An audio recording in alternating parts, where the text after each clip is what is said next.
Radio Hereford FC, the only station with full match commentaries of the Bulls. Every game, every week.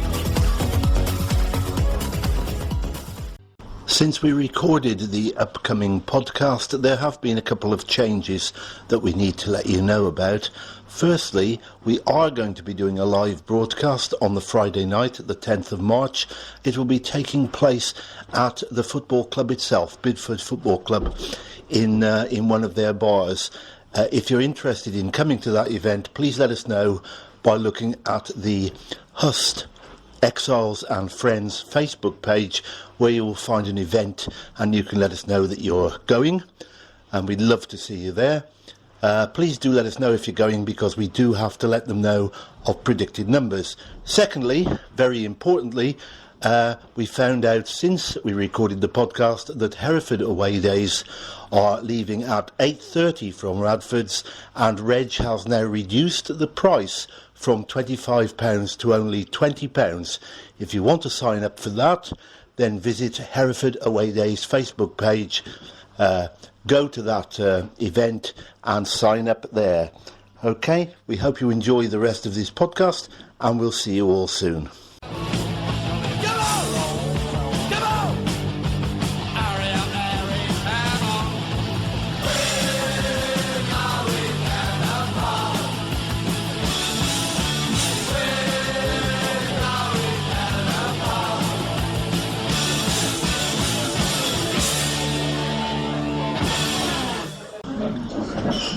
Hello and welcome again to We're Going Down the Pub with me, Frank Williams, and for the 26th time, because we overlooked the fact that our last broadcast was our 25th, it's Mr. Simon Wright. And I must say, Simon, yes, this pub is much quieter this time than it was for the last recording, which is amazing considering it was only 25 minutes ago. I thought you want to mention that, man. No, but we're definitely quiet there. Yeah. So if you find this is slightly... Well, after all, this Bideford match we're going to talk about now, Bideford, yes, Bideford, so not Bideford, Bideford's on Avon, isn't it? Yes, it is. Bideford is in North Devon. It's only the week after Didcot. We've got back-to-back away games. And we're billing this as what might be the Champions Ball. Now, I don't know, it's not a dance or a raffle. Well, you can interpret it how you wish, but it would make an interesting place to stage a Champions Ball. It will, and a lot of people, because of the distance involved, are making a weekend of it. Absolutely, it's got to be done. I'm going down on the Friday night, and you're going down the Friday night, and we might do a live going down the pub from somewhere on that Friday night. Watch out for details, guys. Watch out for details. It might be at the Apple Door. One possibility. I've got to get in touch with again. I've tried to message them, but they're too drunk most of the time to reply to messages. So it could be it's a real ale pub. How to make friends and influence people. Yeah. Well, how to influence people anyway. Anyway, we are grateful to John Mather. Yeah, thank you, Johnny. For all these details, because it would have been rather a long way for us to go to do a ground guide on this. Although we could have spent a weekend there. We could have done. Yeah. Are we going to talk about what's going to happen in this close season? I'm presuming we're going to have new grounds to go to next year. We'll start mentioning the P word. This time last year we weren't allowed to mention the W word. So now we're going to mention the P word. Promotion we should word. Go for it. A lot of ground. And I suppose you might spend a bit of the summer visiting some new horns or even old ones. I might do, but I feel more likely to be. If it is Southern League Prem, I've done 6 of the grounds, 6 of the furthest flung ones, happily. Yeah. Well, that'll be good. That'll be good. Yeah. I'll be getting very excited about Weymouth if we play them next season. Because they've got part of the lounge dedicated to Jeff Astle, so... Why is that then? Because he played for them. Really? No, I never knew that. There you go, I could wax lyrical about Jeff's contribution to Weymouth. But anyway, we're not here to talk about Weymouth. No, we're down to talk about Biddy. Biddy, we like Biddy. Yeah, they give us lots to talk about, don't they? Do they? They do. In general terms, they're another club who've played at a higher level, dropped down and struggling to get back up again. And I guess a Phoenix club like us coming along hasn't totally helped their cause, But as we speak, they are unbeaten in 5 games, and they're still optimistically talking about making the playoffs. But probably half the division does, don't they? Yeah, I can't see that. No, I can't either. I think there's I think the top 4 or 5 or 6 are well away now. But anyway, they're an interesting bunch, Biddy. You know, the manager, Sean Joyce, he's been there pretty much since football was invented. You know, and he recently described his players in the local press as being brainless on the pitch. I bet that cheered them up no end. Brainless on the pitch. You talk about when football was invented. Do you remember that? Well, no, I don't. I mean, it was pig's bladder stuff in medieval times, I think, really. But we go on about the number of rugby clubs there are in the south. Oh. And we all know how rugby was invented. Yeah. When somebody picked up a football and ran with it. So this bloke probably goes back at least that far then. Yes. to the days of William Webb Ellis in reverse. Exactly. It's the previous century, so since football was invented, you know. Okay, yeah. Yeah, I mean... So he's described, in the local press. Yeah. He's right, his players in the local press as being brainless on the pitch. And now what would you think if you were one of their players? Actually, if you really are brainless, you wouldn't understand what he was on about. So therefore, you'd probably take it as a compliment. Well, I think it's probably the nature of the turf. It's so isolated, they're all stuck with each other, really. Yes. I mean, Joyce himself does a 130-mile commute from his home in Torquay. So that's pretty keen for someone who's been doing that for a decade and a half. But anyway... Yeah, a lot of them have to commute.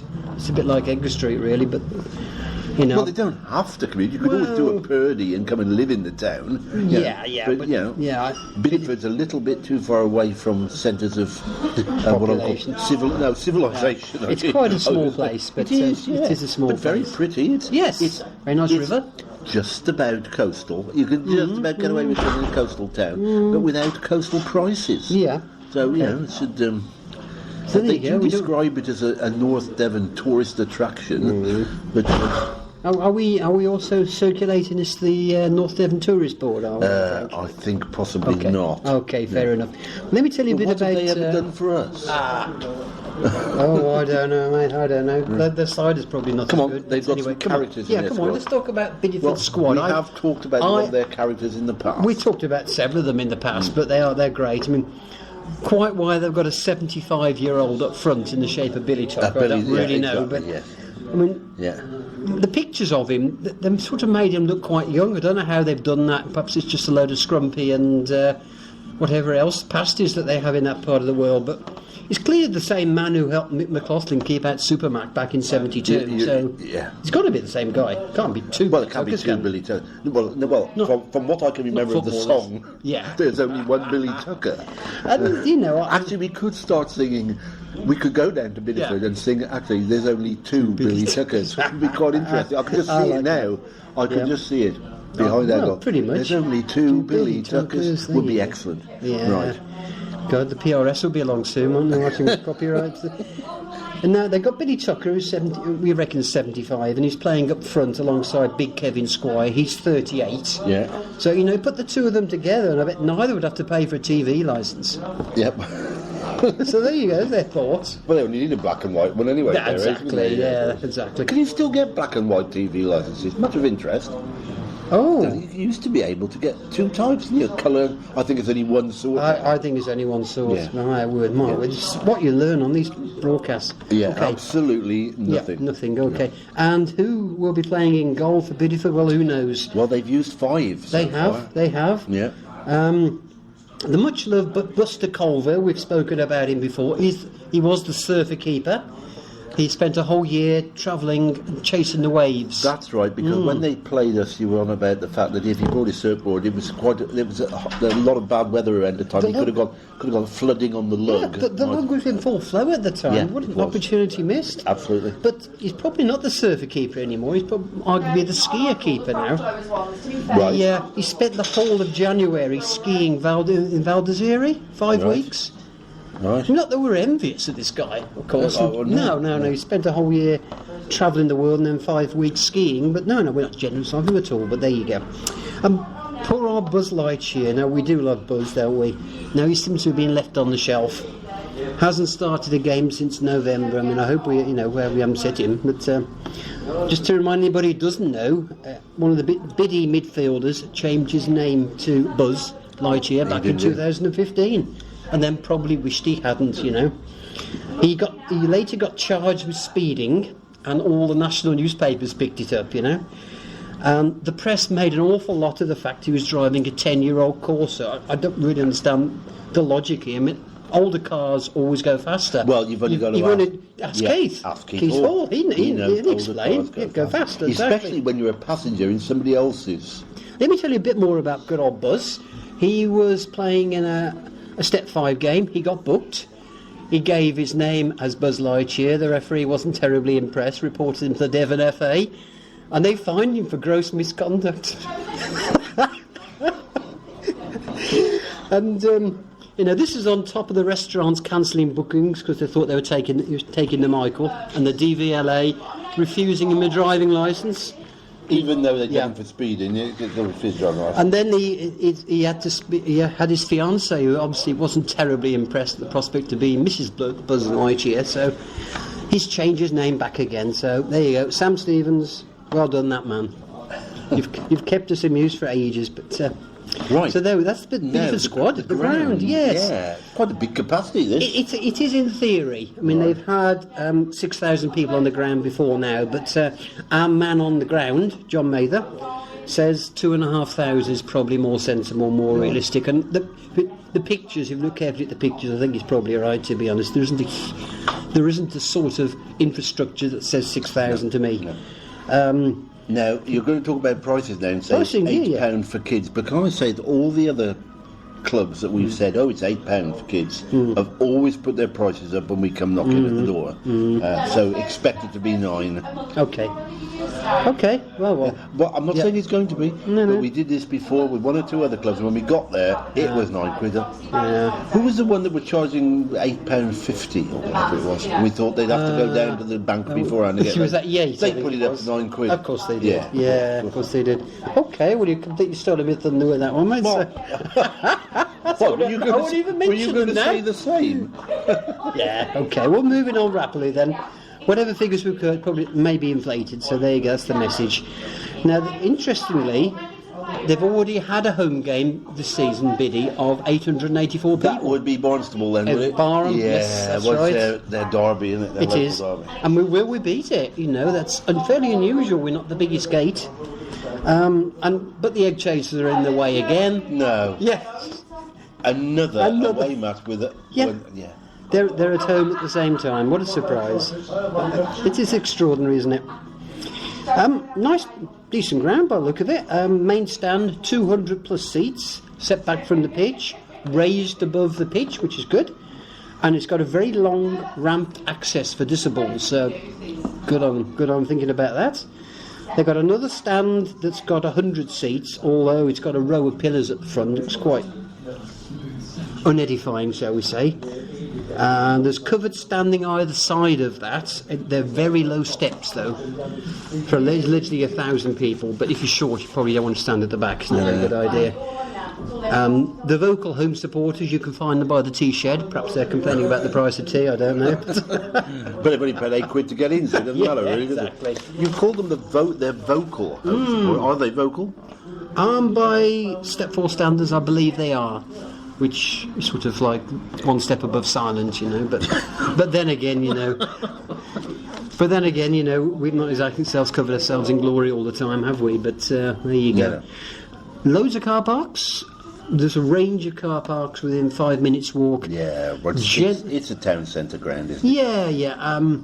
There isn't going to be too much free car parking. There will be pay and display, and that's £1 an hour, which can be a bit of a nuisance, but so get there quick.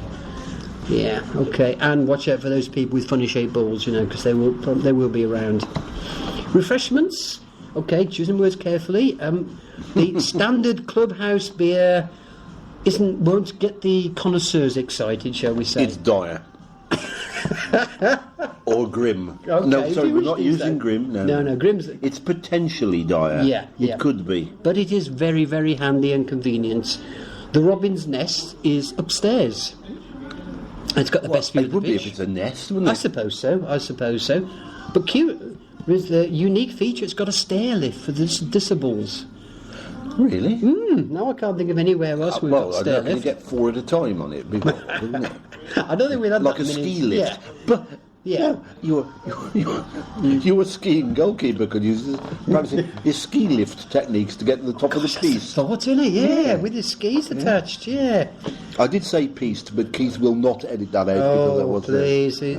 Terrible his censors, isn't it? They do a range of standard bar snacks in Robin's Nest, so that's the easy option. Now there are loads and loads of pubs in the town, but our resident expert John is an absolute camera obsessive, so he has going to be a high bit standards. picky. Yeah, he's going to be a bit picky. He's basically just not impressed. I think the word was there's loads of crap pubs in town. Straight to the point. You always say that about your hometown, don't you? But it's not his hometown, to be honest. He's a black country lad who's moved there recently, to be fair. But if he lives there, it's his hometown now. Yeah, okay. So live with it, John. Live with it, mate. Yeah, okay, he will. Talking Ball, there's a dozen listed in there. Because John just rambled on and on, so I stuck them all down. But I'm going to mention, a couple. And we touched on the Appledore. Yeah, possible venue for our little. It is. It is literally around the corner in Chingswell Street. Yeah. Just 2 minutes walk, 3 minutes walk. Small, and they do Sharp's Real Ale, which means Dunbar. But we've had that discussion before about Dunbar, haven't we? And they do Thai food. That's as in food from Thailand, not Thai food tea bags, I hasten to add. They're a bit chewy, aren't they? Yeah, they're not great on the plates, but no good to me because I've got a fish allergy and they use a fish base. But for other people, it might be interesting. And pause for cheers here. The local Wetherspoons is very local. Can imagine the whooping going on all around the country now, can't you? 3 minutes walk from the ground. It's the Rose Sauterne. Yeah. Our man in Bideford, John, says it's got the most varied beer choice. It's got 3 guest ales on, which rotate frantically. It probably doesn't help the taste, but never mind. And it's the biggest pub by far in the town. But if it's a Wetherspoons, this is a little town like this, it is going to be the biggest, isn't it? It's got 2 standards. Yeah. Abbott's is one, I think. It usually is. It usually is, yeah. Not Abbott, fantastic, but it's the biggest pub by far, so everybody's going to end up there, aren't they? It's a very, very long way to go to a Wetherspoons from home. Yeah. What's 156 156 miles, biggest miles of the season. Decent route, though. It's quite quick. Yeah.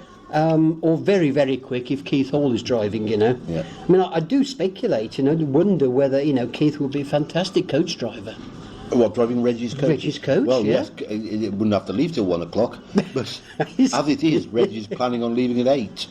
Is it 8? I thought it was 9. But, it does say 9, I think, on away days. But on one of the posts I saw, he was talking about it making it 8. And it is going to be his normal pickups in Ross, and Monmouth, Chepstow. Yeah. I know that, but it's going to be a long way. But if Jason's driving, then you will get there reasonably fast. Yeah. But, you've said that Jason Jones might be happier as a passenger if Keith is driving. I wouldn't be. No, a blindfold would come in useful, wouldn't you? But you'd get there so quick. Never mind. We ought to mention Reggie's bookings. Very keen to take bookings. It's £25 a time because it's a very, very long way. Yeah. And you can simply forget rail travel. It's just completely hopeless. No rail station at all. But how we go back to where we started from, really, there's lots of supporters staying overnight, either in Biddy or nearby. If you haven't booked yet, Westwood, Hoe and Appledore are good places to go. We're stopping at the Highland Quay, which is 16 miles outside Bideford, actually, but right on the cliffs. It's really, really nice. Well, it just seems masochism, having driven all that way to drive a further 16 miles, but there you go. Well, Keith is driving, so it'll only take 5 minutes. Not going to take that long, is it? No, true. As long as we don't blow a head gasket or something. But he's eagerly looking forward to flying cars, isn't he? That's the next big thing. Going faster then if he doesn't have to slow down for traffic lights. Well, that's it. That's it. So I hope you enjoy that, Keith. Yeah, and yes. And we haven't got many more of these to do, actually. We have done 3, haven't we? We've only got another 3. Sainsbury's, Taunton and Evesham. I'm trotting off to Evesham this very Friday to do the background. So that'll be right up to date. Oh, of course. When we get round to recording it, it'll be about a month out of date. But, yeah, it's got to be done, well, it's a terrible job, isn't it, really? Yeah. I suppose you have to stop and have a pint somewhere and a pub lunch. Yeah. The things I do. Yeah, I know. You do, actually. Because your missus doesn't drive, does she? No. No, well, she's terrible, really. I mean, she comes along for the ride, for the beer, for the food. Yeah. And, She doesn't drink either, mind. But for the food then. Yeah. That's good. Well, we look forward to the Evesham one. I'm sure that's going to be interesting because that'll be another feisty one. I'm sure. And the Taunton one, of course, will be very good because we owe them. Yes, we can't. Last year we only we conceded a double to Highgate. It was amazing in the season when we only lost 5 matches. But we did sort them out in the League Cup. We sorted them out in the League Cup, yes. With an strength team. Yeah, it would be amazing if we went through this season and we lost 2 matches and both of them were to Taunton. We wouldn't want that. No, we don't want that. No, we don't want regardless of what the state of play is at the time. But the way it's looking, I think by the time we get to Taunton, probably they'll be safely in the playoffs. We will by then be champions, so there will be very little to play for apart from them not wanting to have too many injuries if they got playoffs coming up near the end. So that could be quite an interesting Taunton scenario. will want to be second or third because they want home advantage. They'll want home advantage. Or ideally second. Yeah, absolutely. So there you go, guys. Okay. Well, thanks for listening. Have fun. Please listen again. Yep. You're still awake? Please listen again. We'll be back with you soon. Bye now.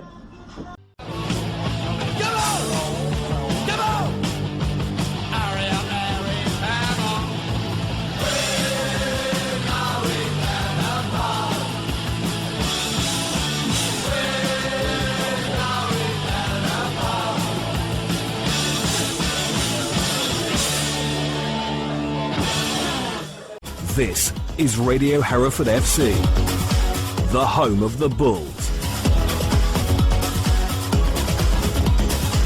Match Day Live.